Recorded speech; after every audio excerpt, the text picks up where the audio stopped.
എല്ലാവരും നേരെ ഇരുന്ന് ഭഗവാനോട് പ്രാർത്ഥിക്കുക കേട്ടോ. മംഗളാചരണം ചൊല്ലുമ്പോൾ മനസ്സിൽ പ്രാർത്ഥന ഉണ്ടാകണം, മനസ്സിലാകാൻ സാധിക്കണേ എന്ന്.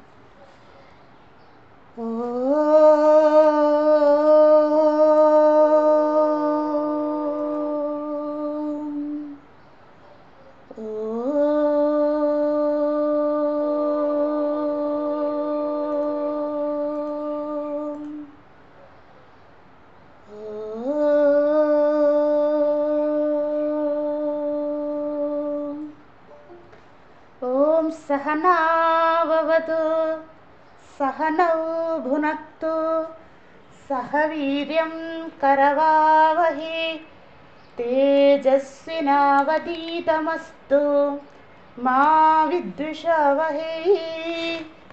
ओम शांति शांति शांतिः. ओम सदाशिवसमारम्भां शंकराचार्यमध्यमाम् अस्मदाचार्यपर्यन्तां वन्दे गुरुपरम्परां. श्रुतिस्मृतिपुराणानाम् आलयं करुणालयं नमामि भगवत्पादं शङ्करं लोकशङ्करं. शङ्करं शङ्कराचार्यं केशवं बादरायणं सूत्रभाष्यकृतौ वन्दे भगवन्तौ पुनः पुनः. ईश्वरो गुरुरात्मेति मूर्तिभेदविभागिने व्योमवद्व्याप्तदेहाय दक्षिणामूर्तये नमः. सच्चिदानन्दरूपाय विश्वोत्पत्त्यादिहेतवे तापत्रयविनाशाय श्रीकृष्णाय वयं नुमः. ओम नमो ब्रह्मादिभ्यो ब्रह्मविद्या संवृताय कर्तृभ्यो वंशऋषिभ्यो महद्भ्यो नमो गुरुभ्यः. सर्वोपप्लवरहितः प्रज्ञानघनः प्रत्यगर्तो ब्रह्मैवाहमस्मि.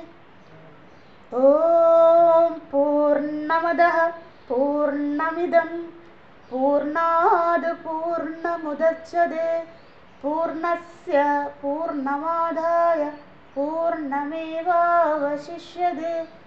ओम शांति शांति शांतिः. हरिः ओम श्री गुरुभ्यो नमः. हरिः ओम. എല്ലാ സാധകർക്കും പ്രണാമം. ഹരിയോ നമോ നാരായണ. അധ ശുക്ലയജുർവേദീയ കാണ്വശാഹ ബൃഹദാരണ്യക ഉപനിഷത്ത് ദ്വിതീയോധ്യായം ബ്രഹ്മവിദ്യാപ്രകരണം പ്രഥമകാണ്ഡം അജാതശത്രു ബ്രാഹ്മണം. പ്രഥമ ബ്രാഹ്മണം അജാതശത്രു ബ്രാഹ്മണം. നിങ്ങൾ 15ാമത്തെ മന്ത്രം നമ്മൾ കണ്ടു. അതിൽ കണ്ടോ? 15ാമത്തെ മന്ത്രം എടുക്കുക എല്ലാവരും. 15ാമത്തെ മന്ത്രം അവസാനം എന്താണ്? പാണിനാം എന്നുകൊണ്ട് പ്രാണിനാം എന്നുകൊണ്ട് 2 പാഠഭേദം ഉണ്ടെന്ന് നമ്മൾ കണ്ടിരുന്നു. അത് ശ്രദ്ധിക്കണേ. കാരണം മലയാളം പുസ്തകത്തിൽ പാണിനാം എന്നാണ്, മറ്റു പല ഗ്രന്ഥങ്ങളിലും നോക്കിയിരുന്നു, അവിടെയൊക്കെ പ്രാണിനാം എന്നാണ്. അപ്പം അതുകൊണ്ട് 2 പാഠഭേദവും എഴുതി വെച്ചോളൂ. അപ്പോൾ പ്രാണിനാം എന്നാണെങ്കിൽ നമ്മളവിടെ വിസ്താരം കണ്ടിരുന്നു. മാണ്ഡ്യൂക്യ ഉപനിഷത്ത് റെഫറൻസ് കണ്ടു. പിന്നെ പ്രാണ ഉപാസന ചാന്തോക്യ ഉപനിഷത്ത് 7 അധ്യായം കണ്ടു. പിന്നെ ഭാഗവതമുണ്ട്. ഇന്നലെ നളിനി അമ്മ വിളിച്ചപ്പോൾ പറഞ്ഞു തന്ന. അപ്പോൾ അതുകൂടെ നിങ്ങൾ എഴുതിക്കോളൂ. സാധകരുടെ മനനം മറ്റേ നമുക്കും ഇൻസ്പിറേഷൻ ആകട്ടെ. ഇനി അടുത്തത് വരുന്നുണ്ട്, അന്തർഹൃദയം വരുമ്പോഴും പറയാം. ഇത് എഴുതിക്കോളൂ. ഭാഗവത മൂലം 4-9-6 4-ാം സ്കന്ധം 9-ാം അധ്യായം 6-ാം ശ്ലോകം. 4-ാം സ്കന്ധം 9-ാം അധ്യായം 6-ാം ശ്ലോകം. നിങ്ങൾക്കറിയാം, എല്ലാവർക്കും അറിയാം. എനിക്കാണ് അറിയാത്തത്. യോന്ത പ്രവിശ മമ വാചമിതാം പ്രസുപ്തം. അറിയാവുന്നൊരു കൂടെ ചൊല്ലുക കേട്ടോ. സഞ്ജീവയത് അഖില ശക്തി ധര സ്വധാംന അന്യാം ച ഹസ്ത ചരണ ശ്രവണത്വധാതിൽ പ്രാണാൻ നമോ, അവിടെയാണ് നമുക്ക് വേണ്ടത് കേട്ടോ. പ്രാണാൻ നമോ ഭഗവതേ പുരുഷായ തുഭ്യം. അവിടെ പ്രാണൻ എന്ന് വെച്ചാൽ ആരാണ്? പരമാത്മ. അത് തന്നെയാണ് ഇവിടെയും നമ്മൾ കണ്ടത്. എന്താണ് 15ാമത്തെ മന്ത്രത്തിൻ്റെ അവസാനം പ്രാണിനാമപേക്ഷ ബോധയാം ചകാരം അല്ലേ? ആ പ്രാണനായിരിക്കുന്നവൻ ആരാണ്? പ്രാണികളായ നമ്മൾക്ക് പ്രാണനായിരിക്കുന്നത് പ്രാണാൻ നമോ ഭഗവതേ പുരുഷായ തുഭ്യം. ആ ഭഗവാൻ സന്തോഷം. നിങ്ങൾ മനനം ചെയ്യുന്നതാണ് നമുക്ക് യാജ്ഞവൽക്യ മഹർഷിക്ക് കൊടുക്കാൻ പറ്റിയ ഏറ്റവും വലിയ ഗുരുദക്ഷിണ. എല്ലാവരും ചെയ്യണം കേട്ടോ മനനം. അതായത് എവിടെയാണ് ഞാൻ പഠിച്ചത് എന്ന് ഏതെങ്കിലുമൊക്കെ വാക്കുകൾ എനിക്ക് സുപരിചിതമാണോ, അത് തന്നെയാണ് മനനം. പിന്നെ നമ്മൾ 16ാമത്തെ മന്ത്രം കണ്ടു, ചോദ്യങ്ങൾ. ഇനി നമുക്ക് 17ാമത്തെ മന്ത്രത്തിലേക്ക് പോകാം. 17ാമത്തെ മന്ത്രം എന്തായിരുന്നു ചോദ്യം? ഒരുമിച്ച് പറയാം. കോ ഏക്ഷഃ ജീവഃ സുഷുപ്തികാലേ തഥാ അഭൂത് അല്ലേ? എന്താണ് ചോദ്യം? ഒന്നുകൂടെ പറയാം. കോ ഏഷഃ ജീവഃ സുഷുപ്തികാലേ തഥാ അഭൂത് എന്ന് വെച്ചാൽ എവിടെയാണ് ജീവാത്മാവ് സുഷുപ്തി കാലത്ത് അല്ലെ ഉറങ്ങുന്ന സമയത്ത് ഇരിക്കുന്നത് അല്ലേ? അതാണ് ചോദ്യം. ആര് ചോദിക്കുന്നു? അജാതശത്രുവായ ഗുരുനാഥൻ തന്നെ ശിഷ്യനായ ഗാർഗ്യനോട് ചോദിക്കുകയാണ്. അറിയാവോ അങ്ങക്ക്? ഗാർഗ്യൻ അറിയില്ല, അതുകൊണ്ട് അദ്ദേഹം തന്നെ ഉത്തരം പറയുന്നു. അജാതശത്രു തന്നെ പറയുകയാണ്. 17ാമത്തെ മന്ത്രത്തിൽ ഒരു പാഠഭേദമുണ്ട്, ദയവായി നിങ്ങൾ തിരുത്തുക. ഞാനൊന്ന് പറയാം എവിടെയാണെന്ന്, ശ്രദ്ധിക്കണേ. പുസ്തകം നോക്കുക. 17 സഹോവാച അജാതശത്രുഃ യത്ര ഏഷഃ ഏതത് സുപ്തഃ അഭൂത് യഃ ഏഷഃ വിജ്ഞാനമയഃ പുരുഷഃ തത് യേഷാം പ്രാണാനാം വിജ്ഞാനേന വിജ്ഞാനം ആദായ യഃ ഏഷഃ അന്തർഹൃദയേ ആകാശഃ തസ്മിൻ. അവിടെയാണ് തിരുത്താനുള്ളത്. തസ്മിൻ ച ഏതേ എന്നാണ് കേട്ടോ. തസ്മിൻ ഷേദേന്നല്ല, ശൈത്യ എന്നുള്ള അർത്ഥമല്ല അവിടെ. അത് മൃഡാനന്ദ സ്വാമിജിയുടെ കുഴപ്പമല്ല കേട്ടോ. സ്വാമിജി ഇത് എഴുതിയിട്ടെന്ന് പ്രൂഫ് റീഡിങ്ങിന് കൊടുക്കും. പ്രൂഫ് റീഡറുടെ മിസ്റ്റേക്കാണ്. സ്വാമിജി വലിയ മഹാത്മാവ് തന്നെ. അപ്പം ഇങ്ങനെയാണ് കേട്ടോ. തസ്മിൻ ച ഏതേ അങ്ങനെ ആക്കുക. ഈ മന്ത്രത്തിൽ ശരിയാണ്, വേർഡ് ബൈ വേർഡ് മീനിങ്ങിൽ ആണ് തെറ്റ്. ഷായാണ് അവിടെ, അത് മാറ്റി ഏ ആക്കുക. തസ്മിൻ ച ഏതേ, തസ്മിൻ ച ഏതേ താനി യഥാ ഗൃഹ്ണാതി. ബാക്കിയൊക്കെ ശരിയാണ്. തസ്മിൻ ച ഏതേ താനി യഥാ ഗൃഹ്ണാതി ഫുൾ സ്റ്റോപ്പ് അധഃ ഏതത് പുരുഷഃ സ്വപിതി നാമ തത് തദ്ഗൃഹീത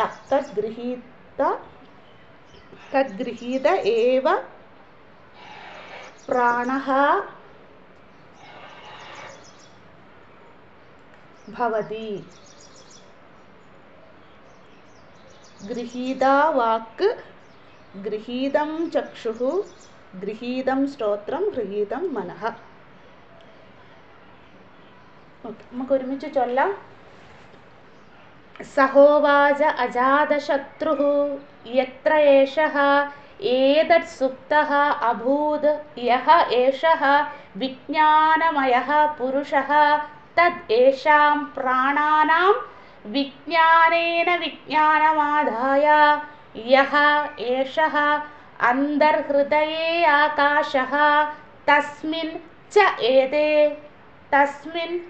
ഏതേ താനി യഥാ ഗൃഹ്ണാതി അധഃ ഹി ഏതത് പുരുഷഃ സ്വപിതി നാമ തദ് ഗൃഹീത ഏവ പ്രാണഃ ഭവതി.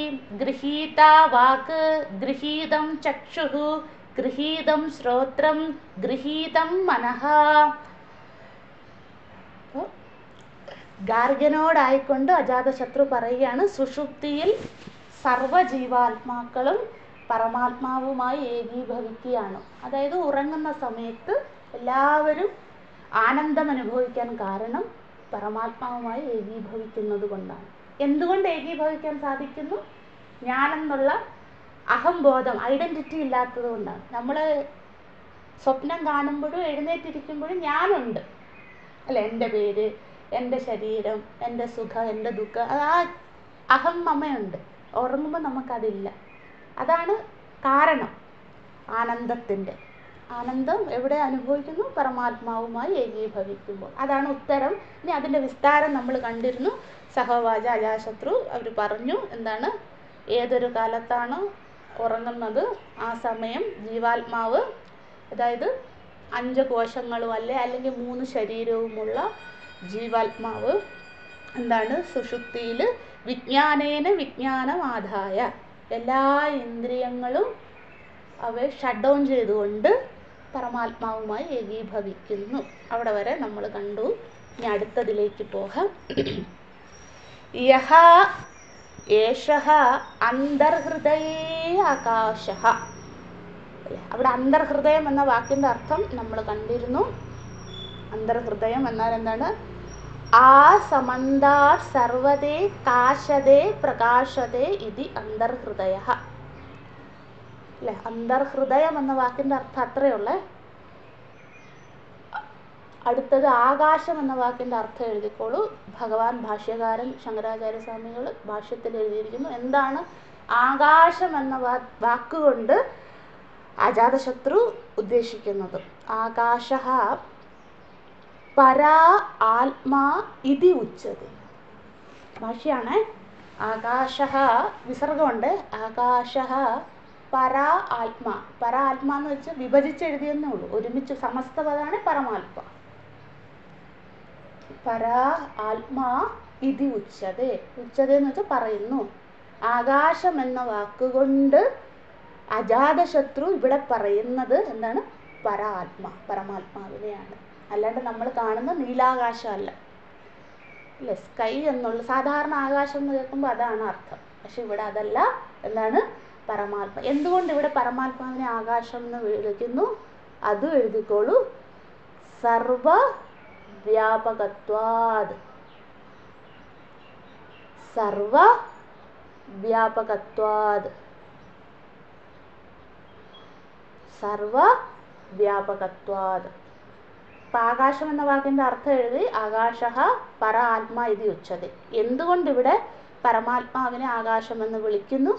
അതിൻ്റെ കാരണമാണ് സർവ വ്യാപകത്വാത്. പരമാത്മാവ് ആകാശം പോലെ നമുക്കറിയില്ല. നമ്മുടെ കണ്ണുകൊണ്ട് ഈ ലോകത്ത് വ്യാപിച്ചിരിക്കുന്നതായി കാണുന്നത് ആകാശത്തെയാണ്, നീലാകാശത്തെയാണ്. അതുകൊണ്ട് നമ്മളുടെ മനസ്സിന് മനസ്സിലാകാൻ വേണ്ടി ഇവിടെ പറയുന്നു, നീലാകാശം എങ്ങനെയാണോ വ്യാപിച്ചിരിക്കുന്നത് അതുപോലെ പരമാത്മാവ് എല്ലാറ്റിലും വ്യാപിച്ചിരിക്കുന്നത് കൊണ്ട് ആകാശമെന്ന വിശേഷണം കൊടുക്കുന്നു. മനസ്സിലാകുന്നുണ്ടല്ലോ അല്ലേ? ആകാശമെന്ന പരമാത്മാവിനെയാണ് ഉദ്ദേശിക്കുന്നത്. എന്തുകൊണ്ട്? ആകാശം പോലെ വ്യാപിച്ചിരിക്കുന്നു എന്ന് നമ്മൾ മനസ്സിൽ ഭാവന ചെയ്യാൻ വേണ്ടിയാണ് ഈ വാക്ക് പറയുന്നത്. എന്നിട്ട് പറഞ്ഞു എന്താണ്? യഹ ഏഷ. ഇനി നമുക്ക് മടങ്ങി വരാം. ഇനി അന്തർഹൃദയം കണ്ടു, ആകാശം കണ്ടു അല്ലേ. അതായത് പരമാത്മാവ് എല്ലാ ജീവചരാചരങ്ങളുടെയും അന്തർഹൃദയത്തിൽ ആകാശം പോലെ വ്യാപിച്ചിരിക്കും. അപ്പം അന്തർഹൃദയം എന്ന് പറഞ്ഞാൽ നമ്മുടെ പമ്പിങ് ഹാർട്ടല്ല. അന്തർഹൃദയം എന്ന് വെച്ചാൽ നമ്മുടെ 3 ശരീരത്തിൽ എല്ലായിടത്തും അല്ലേ. നമ്മൾ കണ്ടോ? അതാണ് എല്ലായിടത്തും പരമാത്മാവ് വ്യാപിച്ചിരിക്കുന്നു. അത്രയേ ഉള്ളൂ. അജാതശത്രു എന്ത് ചെയ്തു? അത് കുറച്ചും കൂടെ എന്താ കാവ്യാത്മകമായി, കുറച്ചുകൂടെ നമ്മൾ പറയില്ല ഫ്ലവറി വേർഡ്സ് എന്നൊക്കെ, അങ്ങനെ പറയുന്നതേ ഉള്ളൂ. കാര്യം ഇത്രയേ ഉള്ളൂ. എന്താണ്? ഉറങ്ങുമ്പോൾ ആനന്ദം അനുഭവിക്കുന്നത് നമ്മൾ കാരണം ഇതാണ്.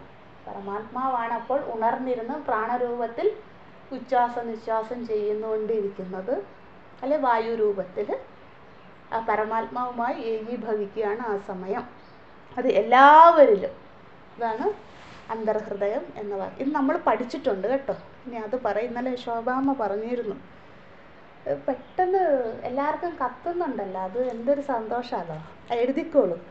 അന്തർഹൃദയം നമ്മൾ പഠിച്ചത് എവിടെയാണ്? തൈത്തിരീയ ഉപനിഷത്ത്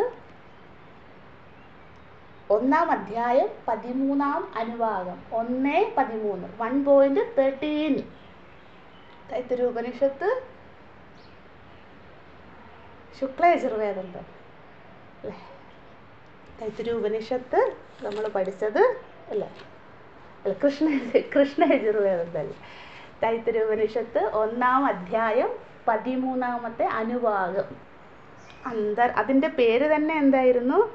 അന്തർഹൃദയ ഉപാസന എന്ന് തന്നെയായിരുന്നു. സയ ഏഷോന്തർഹൃദയ ആകാശഃ തസ്മിന്നപോ നയം പുരുഷോ മനോമയഃ അമൃതോ ഹിരണ്മയഃ അന്തരേണ താലുകേ യേഷസ്തന ഇവാവലംബതേ. അങ്ങനെ പറഞ്ഞു പോകും.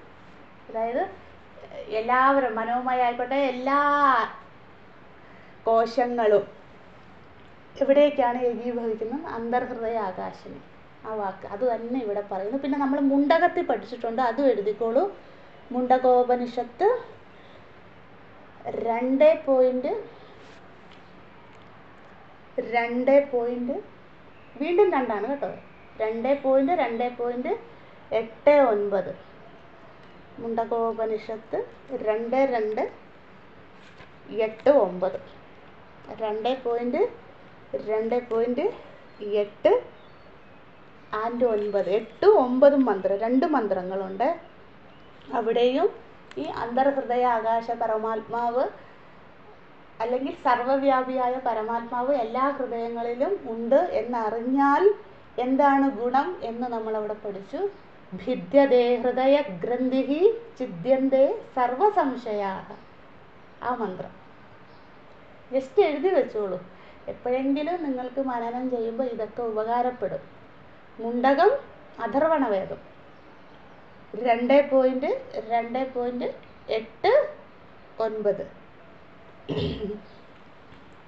8-ാമത്തെ മന്ത്രവും 9-ാമത്തെ മന്ത്രവും അല്ലേ? ഓക്കെ, ഇനി നമുക്ക് മടങ്ങി വരാം. എഴുതിയല്ലോ, യഹ ഏഷഃ അന്തർഹൃദയ ആകാശഃ എന്ന് വെച്ചാൽ എന്താണ്? ജീവാത്മാവ് സുഷുപ്തിയിൽ ആ അന്തർഹൃദയ ആകാശ സ്വരൂപിയായി, അതായത് സർവവ്യാപിയായ എല്ലാ ഹൃദയങ്ങളിലും വ്യാപിച്ചിരിക്കുന്ന പരമാത്മാവുമായി തസ്മിൻ ച ഏതേ. അടുത്ത വാക്ക് തസ്മിൻ ച ഏതേ എന്ന് വെച്ചാൽ ഏകീഭാവഃ എന്നർത്ഥം. തസ്മിൻ ച ഏതേ ഇസിക്കൽ ടു ഏകീഭാവഃ. എഴുതിക്കോളൂ. തസ്മിൻ ച ഏതേ എന്ന് വെച്ചാൽ ഏകീഭാവഃ എന്ന് വെച്ചാൽ എന്താണ്? ആ സർവവ്യാപിയായ പരമാത്മാവുമായി എല്ലാ ജീവാത്മാക്കളും ഉറങ്ങുന്ന സമയത്ത് ഏകീഭവിക്കുന്നു.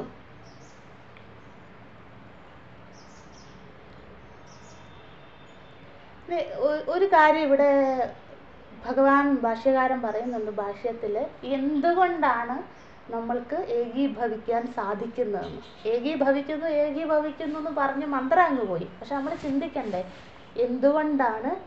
വേണമെങ്കിൽ എഴുതിക്കോളൂ.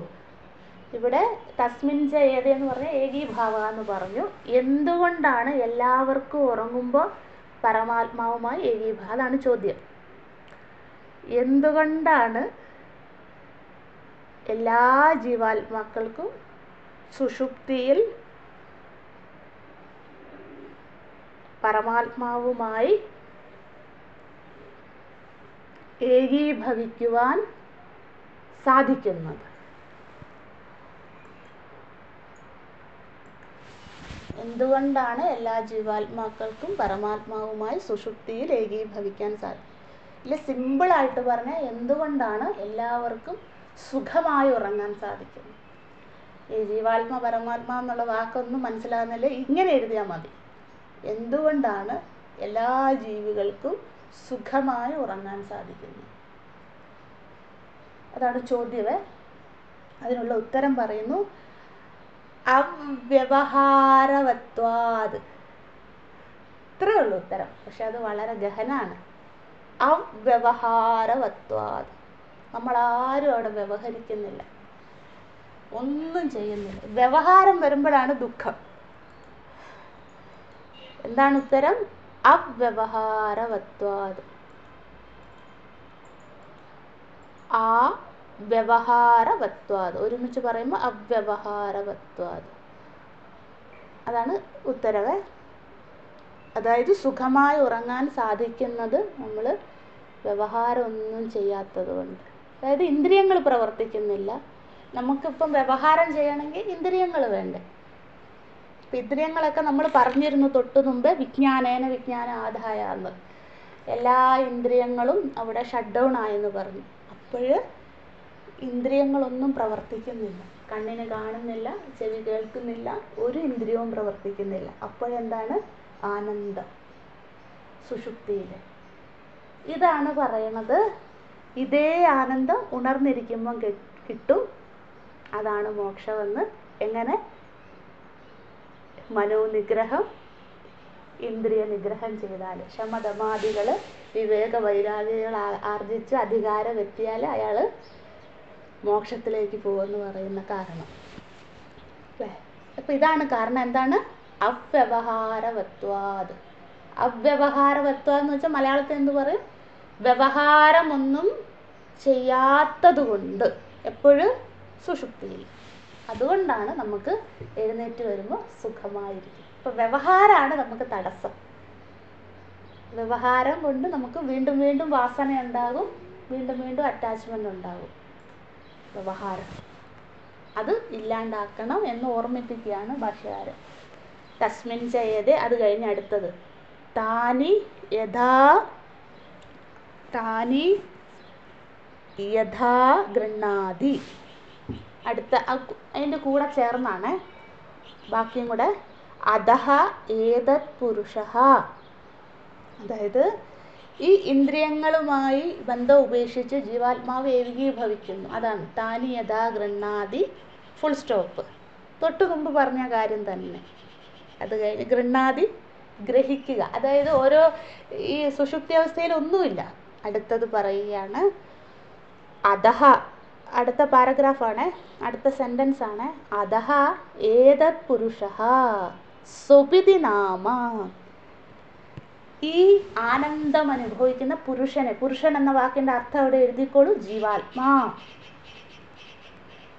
അധഃ ഏതത് പുരുഷഃ എന്ന് വെച്ചാൽ അധഃ ഏതത് ജീവാത്മാ. അതായത് ഇന്ദ്രിയങ്ങളുടെ ബന്ധമൊക്കെ ഉപേക്ഷിച്ച് ആരാണോ സുഖമായി ഉറങ്ങുന്ന, ആനന്ദത്തോടുകൂടി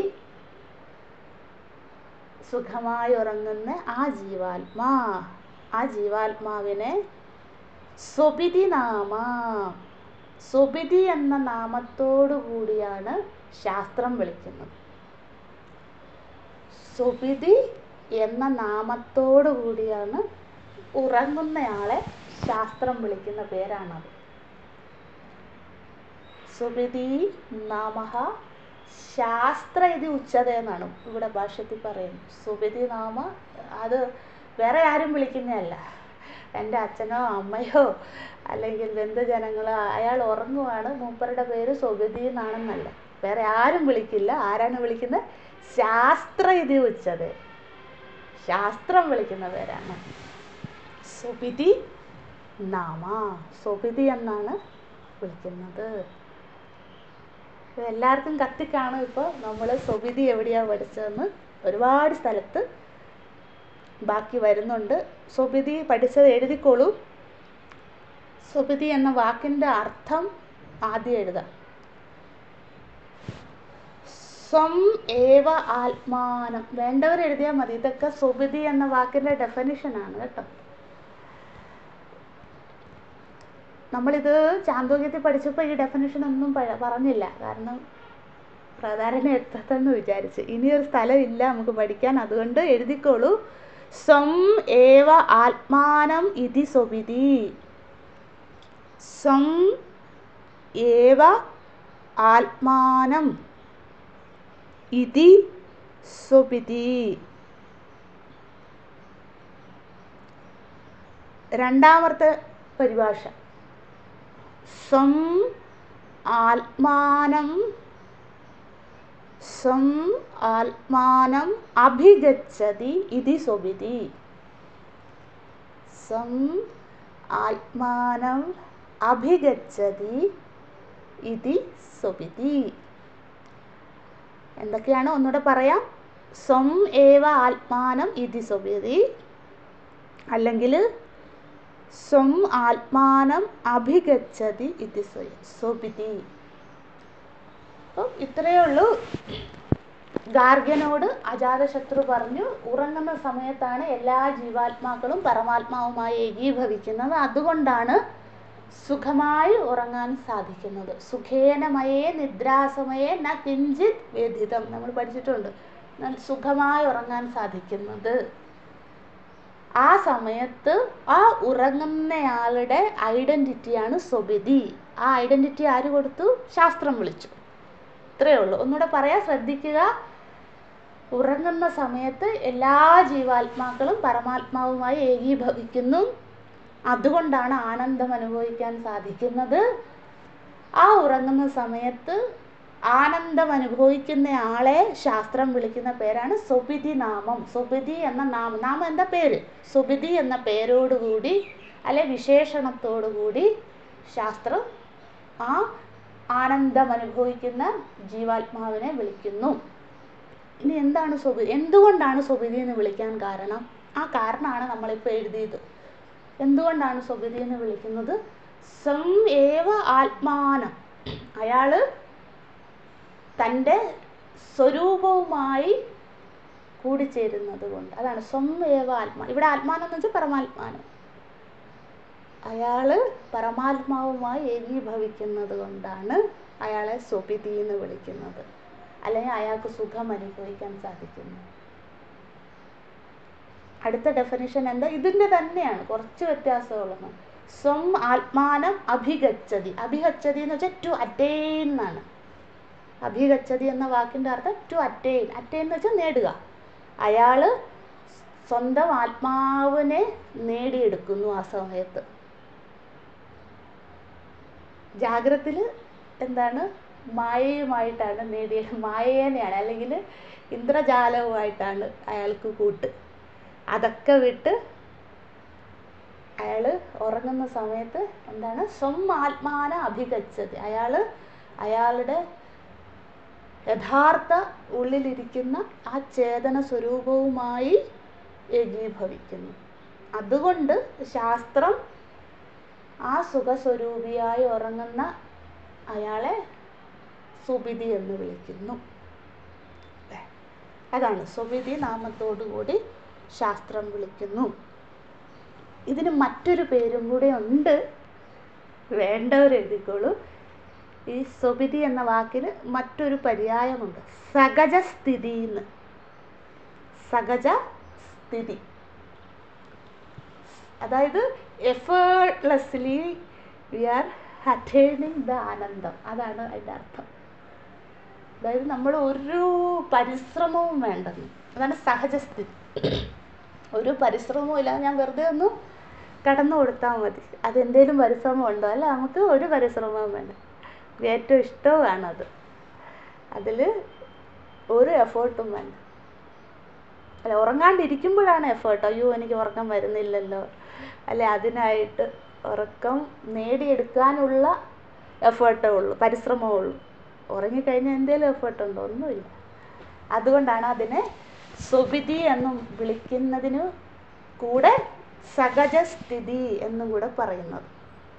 സഹജസ്ഥിതി, അയാളുടെ സഹജമായ സ്ഥിതി. സ്ഥിതി എന്ന് വെച്ചാൽ എന്താ? അവസ്ഥ. അതായത് പ്രയത്നരഹിത അവസ്ഥ. സഹജസ്ഥിതി എന്ന് പറഞ്ഞ പ്രയത്നരഹിത അവസ്ഥ. നമുക്ക് അവിടെ ഒരു പ്രയത്നവും ഇല്ല, കാരണം ഇന്ദ്രിയങ്ങളൊക്കെ ഉറങ്ങുമല്ലേ. അതാണ്. അതുകൊണ്ട് എന്ത് വിളിക്കുന്നു? സഹജസ്ഥിതി. സ്വപിതി നാമ ഇസ് അനദർ നെയിം ഓഫ് എന്താണ്? ആ ആനന്ദ ബുക്ക്. നമ്മൾ ആനന്ദം അനുഭവിക്കുമ്പോൾ സ്വപിതി എന്ന് വിളിക്കുന്നു. സംസ്കൃതത്തിൽ എഴുതണമെങ്കിൽ സ്വപിതി കാ അന്യനാമ. ഹിന്ദി അത് തന്നെ കേട്ടോ. സുബിതി കാ അന്യനാമ സഹജസ്ഥിതി. കഹ എന്ന് വെച്ചാൽ സുബിതിയുടെ, സുബിതി കാ അന്യനാമ, അന്യഹ നാമ, അന്യഹ വിസർഗമുണ്ട്. സുബിതി കാ അന്യഹ നാമ സഹജസ്ഥിതി. സുബുതിയുടെ മറ്റൊരു പേരെന്താണ്? സഹജസ്ഥിതി. ഇവിടെ പറയുന്നില്ല, പക്ഷെ ഒരു ഇൻഫർമേഷന് വേണ്ടി പറയുന്നതേ ഉള്ളൂ. അപ്പം എന്താണ് ഇത്രയും നമ്മൾ പഠിച്ചത്? ഒരാൾ ഉറങ്ങുമ്പോൾ ആനന്ദം അനുഭവിക്കുന്നു, കാരണം പരമാത്മാവുമായി ഏകീഭവിക്കുന്നത് കൊണ്ടാണ്. ഇന്ദ്രിയങ്ങളൊന്നും പ്രവർത്തിക്കാത്തത് കൊണ്ടാണ്. ഞാനും എൻ്റേതുമെന്നുള്ള ബുദ്ധി പ്രവർത്തിക്കാത്തത് കൊണ്ടാണ്. മനസ്സ് പ്രവർത്തിക്കാത്തത് കൊണ്ടാണ്. ഇന്ദ്രിയങ്ങൾ പ്രവർത്തിക്കാത്തത് കൊണ്ടാണ് അയാൾക്ക് സുഖമായി ഉറങ്ങാൻ സാധിക്കുന്നത്. ആ സുഖമായി ഉറങ്ങുന്ന സമയത്ത് അയാളെ ശാസ്ത്രം വിളിക്കുന്ന പേരാണ് സുബിതി, അല്ലെങ്കിൽ ആ അവസ്ഥയെ ശാസ്ത്രം വിളിക്കുന്ന മറ്റൊരു പേരാണ് സഹജസ്ഥിതി. ഇത്രയും നമ്മൾ ഇന്ന് പഠിച്ചുള്ളൂ. ഇനി നമ്മൾ ഇത് പഠിച്ചത് എവിടെയാണെന്നും കൂടി എഴുതിക്കോളൂ. ഛാന്തോഗ്യ ഉപനിഷത്ത് 6-ാം അധ്യായം 8-ാം ഖണ്ഡം 1 മുതൽ 7 വരെയുള്ള മന്ത്രങ്ങൾ. ഛാന്തോഗ്യം 6, 8, 1 to 7. 6-ാം അധ്യായം ഛാന്തോഗ്യ ഉപനിഷത്ത് സാമവേദം. 6-ാം അധ്യായം ശ്വേതകേതു വിദ്യ. 8-ാം ഖണ്ഡം 1 മുതൽ 7 വരെയുള്ള മന്ത്രങ്ങൾ അല്ലേ? അവിടെ പെട്ടെന്ന് ഓർക്കാനായിട്ട് പറയാം. നിങ്ങൾ ഓർക്കുന്നുണ്ടായിരിക്കും. ഞാൻ മന്ത്രം ഒന്ന് ചൊല്ലാം. സുബിതി ഇതി ആചക്ഷതേ സംഹി അപീതോ ഭവതി. ശ്രദ്ധിക്കണേ. സഹ യഥാ ശകുനിഹി. ഇപ്പം നിങ്ങൾക്ക് കത്തണം. ഇത് മന്ത്രം വായിക്കുന്നത് കത്താൻ വേണ്ടിയാണ്. ഇത് ഞാൻ പഠിച്ചിട്ടുണ്ടല്ലോ എന്ന്. സ യഥാ ശകുനിഹി സൂത്രേണ പ്രബദ്ധേ ദിശം ദിശം പതിത്വ. ശകുനി ആരാ? പക്ഷി. ദിശം ദിശം പതിത്വ അന്യത്ര ആയതനം ആലബ്ധ്വ. അല്ലേ? ബന്ധനം ഏവ ആചക്ഷതേ ഏവമേവ ഖലു സൗമ്യ തന്മനോ ദിശം ദിശം പതിത്വ അന്യത്ര ആയതനം ആലബ്ധ്വ ബന്ധനം ഹി സൗമ്യ മനഃ. അല്ലേ? ഇതാണ് മന്ത്രം. ഇപ്പം മനസ്സിലായി കാണും. അതായത് ഒരു പക്ഷിയുടെ കാലിൽ നൂല് കെട്ടിയിട്ട്, അല്ലേ? ആ നൂലിന് ഇത്രയും നീളമുള്ളൂ. എത്രമാത്രം നീളമുണ്ടോ ആ നൂലിന് അത്രയും ആ ചുറ്റളവിൽ മാത്രമേ പക്ഷിക്ക് പറക്കാൻ സാധിക്കൂ. ആ പക്ഷി എന്താണ്? പറക്കുന്ന സമയം മുഴുവൻ ദുഃഖം. ബന്ധനം ഹി സൗമ്യ മനഃ. ബന്ധനത്തിലാണ്, പറന്നുകൊണ്ടിരിക്കുക. എത്ര ചുറ്റളവിൽ, ഇപ്പോൾ 1 മീറ്റർ നീളമുള്ള കയറാണെങ്കിൽ അത്രയും ചുറ്റളവിൽ ആ പക്ഷിക്ക് കറക്കാൻ സാധിക്കൂ. അല്ലേ? എന്നിട്ട് പ്രാണബന്ധനം ഹി സൗമ്യ മനഃ എന്ന് പറഞ്ഞ് പഠിച്ചു. അത് കഴിഞ്ഞ് എന്താണ്? പക്ഷി ഉറങ്ങാൻ പോവുകയാണ്. എൻ്റെ കാലിൽ കയറുണ്ട്, എനിക്ക് 1 മീറ്റർ ചുറ്റളവിലെ പറക്കാൻ സാധിക്കും. അതൊക്കെയാണ് ശരി തന്നെ. പക്ഷെ പക്ഷി ഉറങ്ങുകയാണ്. പക്ഷിക്ക് ബന്ധനം ഉണ്ടോ? കാലിലെ കയറിൻ്റെ ഐഡൻറ്റിറ്റി ഉണ്ടോ? ഇല്ല. ഇത്ര ചുറ്റളവിലെ പറക്കാൻ സാധിക്കും എന്നുള്ള ദുഃഖമുണ്ടോ? ഒന്നുമില്ല. ആ പക്ഷി ഇരുന്ന് ഉറങ്ങുന്നത് ഓർമ്മയുണ്ടെന്ന് വിചാരിക്കുന്നു. അപ്പോൾ സുബിതി നാമ. അപ്പോഴെന്താണ്? അദ്ദേഹം ഒന്നും അറിയുന്നില്ല. ഞാൻ ബന്ധനത്തിലാണ്, അല്ലെ ഞാൻ കൂട്ടിലാണ്, ഒന്നുമില്ല. അത് തന്നെ നമ്മൾ പഠിച്ചത്. ഇത് 7 മന്ത്രം ഫുള്ളുണ്ടത്. പക്ഷെ ഇതാണ് ആ കഥ. ഇതാണ് അല്ലേ? 6, 8, 1 മുതൽ 7 വരെ. ഓക്കെ, നമുക്ക് മടങ്ങി വരാം. അപ്പോൾ സുബിതി എന്ന വാക്ക് കണ്ടു. അത് കഴിഞ്ഞ് എന്താണ്? തത് ഗൃഹീതം ഏവ പ്രാണഃ ഭവതി. തത് ഗൃഹീതം. തത് എഴുതിക്കോളൂ.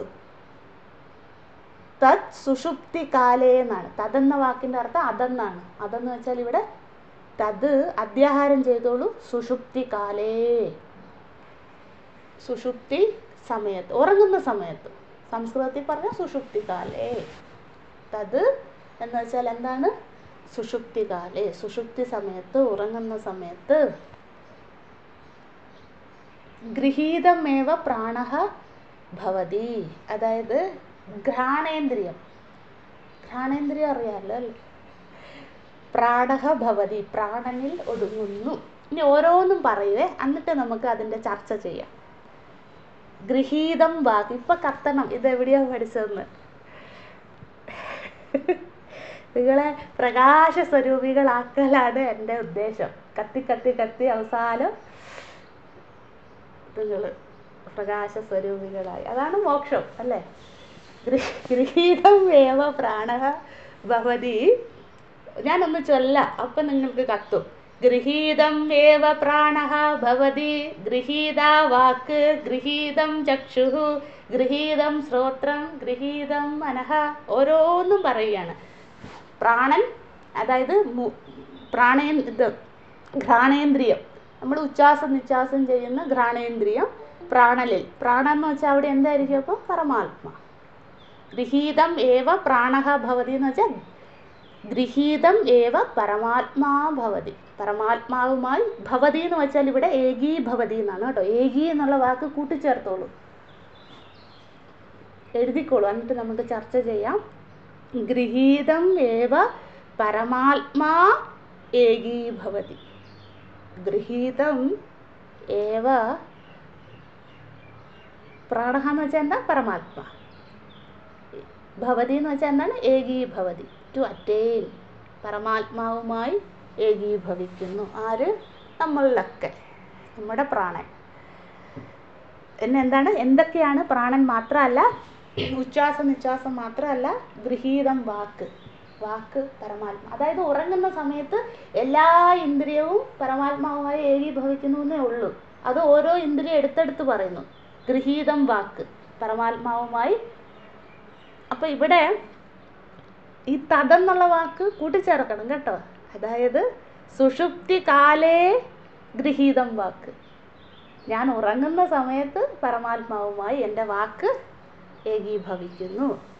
സുഷുപ്തി കാലേ ഗൃഹീതം ചക്ഷുഃ, ഞാൻ ഉറങ്ങുന്ന സമയത്ത് എൻ്റെ കണ്ണ് പരമാത്മാവുമായി ഏകീഭവിക്കുന്നു.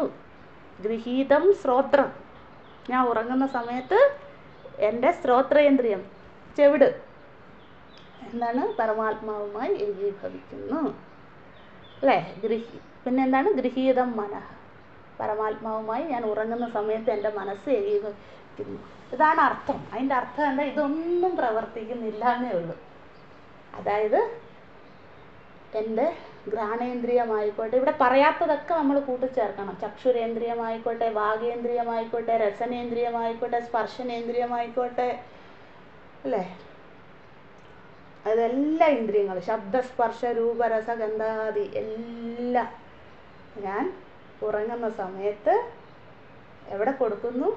പരമാത്മാവിൽ ഏൽപ്പിച്ചിട്ടാണ് ഉറങ്ങുന്നത്. അതുകൊണ്ടാണ് എന്നെ സ്വപിതി എന്ന് വിളിക്കുന്നത്. അതുകൊണ്ടാണ് എനിക്ക് ആനന്ദിക്കാൻ സാധിക്കുന്നത്. ഇതൊക്കെ ഉള്ളതാണ് നമ്മുടെ ദുഃഖത്തിന് കാരണം. അത്രയാണ് അജാതശത്രു ഇത്രയും വളഞ്ഞു പറയുന്നതിൻ്റെ കാരണം. ഇത്രയേ ഉള്ളൂ. എനിക്ക് എഴുന്നേറ്റിരിക്കുമ്പോൾ ദുഃഖമുണ്ടെങ്കിൽ ഇതൊക്കെ എൻ്റെ കണ്ണുകൊണ്ട് ഞാൻ ഇത് കാണുന്നു, അല്ലെ കേൾക്കുന്നു. ആളുകൾ എന്നെ സ്തുതിക്കുന്നു, നിന്ദിക്കുന്നു, എൻ്റെ ചെവിട് കൊണ്ട് ഞാൻ കേൾക്കുന്നു. എഴുന്നേറ്റിരിക്കുമ്പോഴേ ഉള്ളൂ. ഇതൊക്കെ ഞാൻ ഉറങ്ങുമ്പോൾ ഇതൊന്നുമില്ല. അയ്യോ എൻ്റെയാണ്, എനിക്ക് ഉറങ്ങാൻ പറ്റുന്നില്ല, കാരണം ഇതൊന്നും പ്രവർത്തിക്കില്ലല്ലോ എന്ന് വിചാരിച്ച് നമ്മൾ ആരെങ്കിലും ഉറങ്ങാണ്ടിരിക്കുന്നുണ്ടോ? സുഖമായി ഉറങ്ങും. കാരണം എന്താ? ഇതൊന്നും എൻ്റെ അല്ല. ഞാൻ എഴുന്നേൽക്കുമ്പോഴേ എനിക്ക് ഇതൊക്കെ എൻ്റെ എന്നുള്ള ഭാവമുള്ളൂ. അതുകൊണ്ടാണ് ഇവിടെ പറയുന്നത്. ഇനി നമ്മളിത് പഠിച്ചിട്ടുണ്ട്. ഇനി ഒരുപാട് കൊട്ടേഷൻ എഴുതാനുണ്ട്. വേണ്ടവർ മാത്രം എഴുതിയാൽ മതി. നമ്മൾ പഠിച്ചിട്ടുണ്ട്. കേനോപനിഷത്ത്, സാമവേദം അല്ലേ? സാമവേദം, കേനോപനിഷത്ത് 1-2 മുതൽ 7 വരെ. പ്രഥമ ഖണ്ഡം, 1 വെച്ചാൽ 1 ഖണ്ഡം, 2 ഖണ്ഡമാണ് നമ്മൾ ചൊല്ലുന്നത് അല്ലേ? അതിൽ 1-ാമത്തെ ഖണ്ഡം 1 മുതൽ 2 മുതൽ, 1-ാമത്തെ ചോദ്യമാണ് 2 മുതൽ 7 വരെ.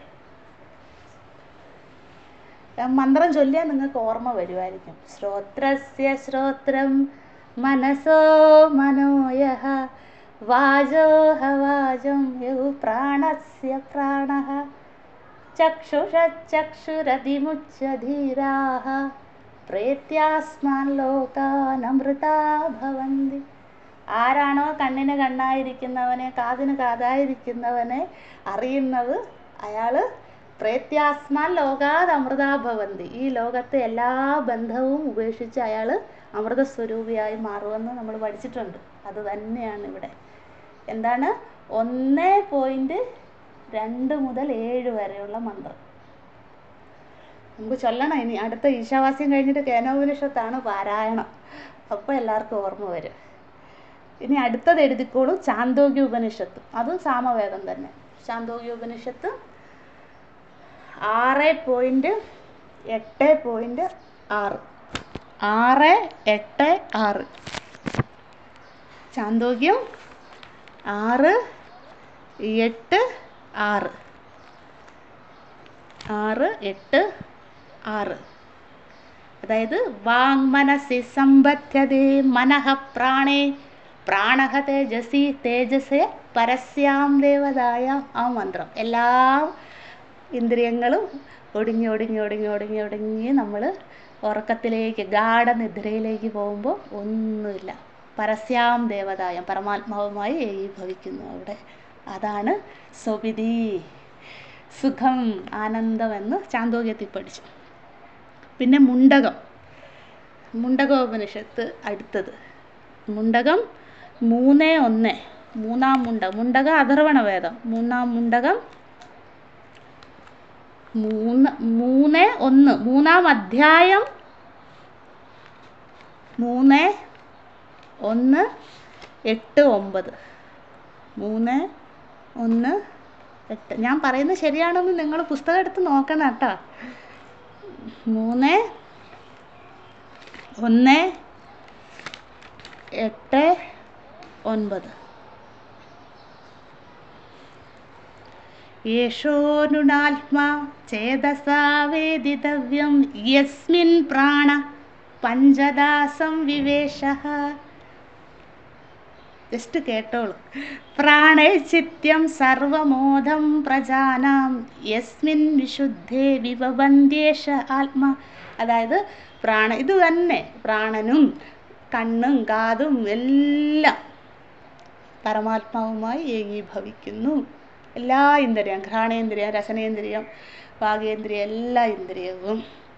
അതാണ് വിഭവത്യേഷ ആത്മാ. വിഭുവായ പരമാത്മാവുമായി ഏകീഭവിക്കുന്നു. അതുകൊണ്ടാണ് സുഖം അനുഭവിക്കുന്നത്. അടുത്തത് അല്ലേ 8.9. ചക്ഷുഷാ ഗൃണീതേനാഭിവാച. കണ്ണുകൊണ്ട് കാണാൻ സാധിക്കില്ല, വാക്കുകൊണ്ട് സംസാരിക്കാൻ പറ്റില്ല എന്നും പറഞ്ഞുകൊണ്ട് ആ മന്ത്രങ്ങൾ 8.9 മുണ്ടകോപനിഷത്ത് 3-ാം അധ്യായം 1-ാം മുണ്ടകം 8.9 3.1.8 and 9 കേട്ടോ. ഇതെന്തിനാ ഇത്രയും പറയുന്നത്? ഇത് അത്രയും പ്രാധാന്യമുണ്ട്. നമ്മൾ എല്ലാ ഇപ്പോൾ സാമവേദം കണ്ടു, യജുർവേദം കണ്ടു, അഥർവണ വേദം കണ്ടു, 3-ലും പറയുന്നുണ്ട്. അപ്പോൾ ഇത് സഹജസ്ഥിതിയാണ് എന്ന് ഓർമ്മിപ്പിക്കാനായിട്ടാണ് ഇത്രയും റെഫറൻസ് നമ്മൾ കണ്ടത്. എന്നിട്ട് എന്താണ്? ഗൃഹീതം വാക്ക്, ഗൃഹീതം ചക്ഷു, ഗൃഹീതം സ്തോത്രം അല്ലേ, പ്രാണനിൽ ഒടുങ്ങുന്നു, എല്ലാം പരമാത്മാവുമായി ഏകീഭവിക്കുന്നു. അപ്പോൾ മന്ത്രം മനസ്സിലായെന്ന് വിചാരിക്കുന്നു. ഒന്നുകൂടി നമുക്ക് നോക്കാം. മന്ത്രം 17. ക്വസ്റ്റ്യൻ എന്തായിരുന്നു? എവിടെയാണ് ജീവാത്മാ സുഷുപ്തിയിൽ കാലത്തിരിക്കുന്നത്? ഉത്തരം എന്താണ്? ജീവാത്മാ സുഷുപ്തിയിൽ ഉറങ്ങുന്ന സമയത്ത് പരമാത്മാവുമായിട്ടാണ് ഏകീഭവിക്കുന്നത്. എന്തുകൊണ്ട് പരമാത്മാവുമായി ഏകീഭവിക്കാൻ കാരണം എന്തുകൊണ്ട്? വിജ്ഞാനേന വിജ്ഞാനമാധായ. അതായത് എല്ലാ ഇന്ദ്രിയങ്ങളും നിലച്ച് ഇന്ദ്രിയങ്ങളോടുള്ള താതാത്മ്യം ഉപേക്ഷിച്ചിട്ടാണ് ഒരാൾ ഉറങ്ങാൻ പോകുന്നത്. അതുകൊണ്ട് അയാൾക്ക് സുഖമായി ഉറങ്ങാൻ സാധിക്കുന്നു. ആ സുഖം എന്നത് സഹജസ്ഥിതിയാണ്. ആ സഹജസ്ഥിതി അനുഭവിക്കുന്നയാളെ ശാസ്ത്രം വിളിക്കുന്ന പേരാണ് സ്വവിധി. അയാൾക്ക് വാഗേന്ദ്രിയം, ത്വകേന്ദ്രിയം, മനോേന്ദ്രിയം ഇതൊരു ഇന്ദ്രിയങ്ങളും ആ സമയത്ത് പ്രവർത്തിക്കില്ല. അതുകൊണ്ടാണ് അയാൾക്ക് സുഖം അനുഭവിക്കാൻ സാധിക്കുന്നത്. മനസ്സിലായെന്ന് വിചാരിക്കുന്നു. ഇതാണ് ക്വസ്റ്റ്യൻ നമ്പർ 1ൻ്റെ ഉത്തരം. ബാക്കി നമുക്ക് നാളെ പഠിക്കാം. മന്ത്രം 18, 19, 20 3 മന്ത്രങ്ങളും കൂടെ ഉണ്ട്. അത് കഴിഞ്ഞാൽ നമ്മൾ ഈ പ്രഥമഖണ്ഡ അവസാനിക്കും. നമുക്ക് ഞാൻ കഴിഞ്ഞ ദിവസം ഒരു ചോദ്യം പറഞ്ഞില്ലേ, അതിനുള്ള ഉത്തരം ചർച്ച ചെയ്യണം. എങ്കിലേ പുതിയതായ 2 കാര്യങ്ങൾ പറയാൻ പറ്റൂ. അത് നമുക്ക് നാളെ ചർച്ച ചെയ്യാം. എന്തായിരുന്നു ചോദ്യം? ചഞ്ചലത്വം എന്നത് മനസ്സിൻ്റെ സ്വഭാവമാണോ അല്ലയോ എന്നായിരുന്നു ചോദ്യം അല്ലേ? അപ്പോൾ എല്ലാവരും ഉത്തരം അയച്ചു. നമ്മളത് പഠിക്കുന്നത് എവിടെയെന്ന് വെച്ചാൽ, നിങ്ങൾ ഉപാസന പഠിച്ചില്ലേ? ഉപാസന പഠിച്ചിട്ട് നമ്മൾ ഫലം പഠിച്ചില്ലേ? ഉപാസന പഠിച്ചിട്ട് എന്തൊക്കെയാണ് ഫലം പഠിച്ചത്? ആരെങ്കിലും ഓർക്കുന്നുണ്ടോ? ഉപാസന പഠിച്ചു. ഇത്രയും അതായത് ഒന്നാം അധ്യായത്തിൽ വിവിധങ്ങളായ ഉപാസന പഠിച്ചു. എന്നിട്ട് ഫലം കണ്ടു. ചിത്തശുദ്ധി, അധികാരപ്രാപ്തി, മനോവിശാലത എന്ന് പറഞ്ഞ് 3 ഫലം പഠിച്ചു. അവിടെയാണ് നമ്മളിനി പഠിക്കാൻ പോകുന്നത്. ഈ ചർച്ച ചെയ്ത് അവിടെ 2 പോയിന്റ് ഞാൻ പറഞ്ഞില്ല, മനഃപൂർവ്വം പറയാഞ്ഞതാ. കാരണം നിങ്ങൾ ചിന്തിക്കട്ടെ എന്ന് വിചാരിച്ചു. അപ്പോൾ എല്ലാവരും ചിന്തിച്ചു, എല്ലാവരും ഉത്തരവും പറഞ്ഞു. അപ്പോൾ എന്താണ്, ആ മനനത്തിന് കുറച്ച് പോഷിപ്പിക്കാനായി, അതിനു വേണ്ടിയാണ്, ഒരു എക്സസൈസാണ്, അല്ലാണ്ട് വേറെ ഒന്നുമല്ല. നമ്മൾ മനനം ചെയ്താലേ ഇനി മുന്നോട്ട് പോകാൻ സാധിക്കും. അപ്പോൾ അതുകൊണ്ട് എല്ലാവരും മനനം ചെയ്തു. എല്ലാവരുടെയും ഉത്തരവും അവരുടേതായ വ്യൂ ഓഫ് പോയിന്റിൽ, അവരുടെ ആശയത്തിൽ അത് ശരിയാണ് അല്ലെ? ഒരു ആംഗിളിൽ നോക്കിയാൽ അത് ശരിയാണ്, മറ്റൊരു ആംഗിളിൽ ശരിയെന്ന് പറയുന്നവരുണ്ട്, മറ്റൊരു ആംഗിളിൽ തെറ്റെന്ന് പറയുന്നവരുമുണ്ട്. ഗുണമാണോ ദോഷമാണോ എന്ന് ചോദിച്ചപ്പോൾ വ്യവഹാരത്തിൽ ദോഷം തന്നെയാണ് അല്ലേ? പക്ഷെ മനസ്സിൻ്റെ സ്വഭാവമാണ് ചഞ്ചലത്വം എന്നത്. ആ സ്വഭാവം മാറ്റണമെങ്കിൽ നമ്മൾ എന്ത് ചെയ്യണം? ചിത്തശുദ്ധി, ആ അധികാരങ്ങൾ വളർത്തണം. അപ്പോൾ അത് നമുക്ക് നാളെ പഠിക്കാം. നാളെ ക്ലാസ് ഉണ്ട്. നാളെ ശനിയാഴ്ച ആണെങ്കിലും ക്ലാസ് ഉണ്ട്. എല്ലാവരും പങ്കെടുക്കുക. കാരണം ഞായർ തിങ്കൾ അവധിയാണ്, തിങ്കളാഴ്ച വിഷു ആണ്, എല്ലാവർക്കും അറിയാം. അപ്പം നമുക്ക് അന്ന് അവധിയാണ്. അതുകൊണ്ട് എന്ത് ചെയ്തു? ആ തിങ്കളാഴ്ചത്തെ അവധി നാളേക്ക് ആക്കുകയാണ്. കാരണം നമുക്ക് മുന്നോട്ട് പോകണ്ടേ? 3 ദിവസം അടുപ്പിച്ച് അവധി എടുത്താൽ പ്രഹദാരനെ 1.5 വർഷത്തിലെങ്കിലും തീർക്കണ്ടേ? അതുകൊണ്ടാണ് മാക്സിമം നമുക്ക് കിട്ടുന്ന അവസരമൊക്കെ പഠിച്ച് പോകാം. ഇനി അല്ലാതെ അവധി വരും. ഇനി എനിക്ക് ഒരു പ്രോഗ്രാം വരുന്നുണ്ട് ജൂണിൽ. അപ്പോൾ എന്തായാലും 10 ദിവസം അവധി എടുക്കേണ്ടി വരും. കാരണം അതിന് പോയേ പറ്റുള്ളൂ. പ്രഭാഷണമൊക്കെ ഉണ്ട് ഇവിടെ തന്നെ. അപ്പോൾ ജൂണിൽ അവധി തരാം കേട്ടോ, ജൂൺ ആദ്യത്തെ ആഴ്ചകളിൽ. അപ്പോൾ എന്തായാലും ആ സമയത്ത് നമുക്കിത് ചർച്ച ചെയ്യണം. അതുകൊണ്ട് നാളെ ക്ലാസ് ഉണ്ട്. നാളെ ശനിയാഴ്ച 12-ാം തീയതി ക്ലാസ് ഉണ്ട്. 13-ഉം 14-ഉം ഞായറും തിങ്കളുമാണ് അവധി. അപ്പോൾ നമുക്ക് നാളെ കാണാം. നാളെ നമ്മൾ പുതിയ മന്ത്രം അല്ല പഠിക്കുന്നത്. നാളെ നമ്മൾ മനനം, നമ്മൾ ചഞ്ചലത്വമാണ് ചർച്ച ചെയ്യുന്നത്. ആരോടും ചോദ്യമൊന്നും ചോദിക്കില്ല കേട്ടോ. ഞാൻ അതും വിചാരിച്ച് വരാണ്ടിരിക്കണ്ട. എല്ലാവരും പങ്കെടുക്കുക. ഹരിയോ. ഓം നമോ ബ്രഹ്മാദിഭ്യോ ബ്രഹ്മവിദ്യാ സംവൃതായ കർത്തൃഭ്യോ വംശഋഷിഭ്യോ മഹദ്ഭ്യോ നമോ ഗുരുഭ്യഃ. സർവോപപ്ലവരഹിതഃ പ്രജ്ഞാനഘനഃ പ്രത്യഗർത്ഥോ ബ്രഹ്മൈവാഹമസ്മി. ഓം പൂർണ്ണമദഃ പൂർണ്ണമിദം പൂർണ്ണാത് പൂർണ്ണമുദച്ഛതേ പൂർണ്ണസ്യ പൂർണ്ണമാദായ പൂർണ്ണമേവാവശിഷ്യതേ. ഓം ശാന്തി ശാന്തി ശാന്തി. ഹരി ഓം. ശ്രീ ഗുരുഭ്യോ നമഃ. ഹരി ഓം.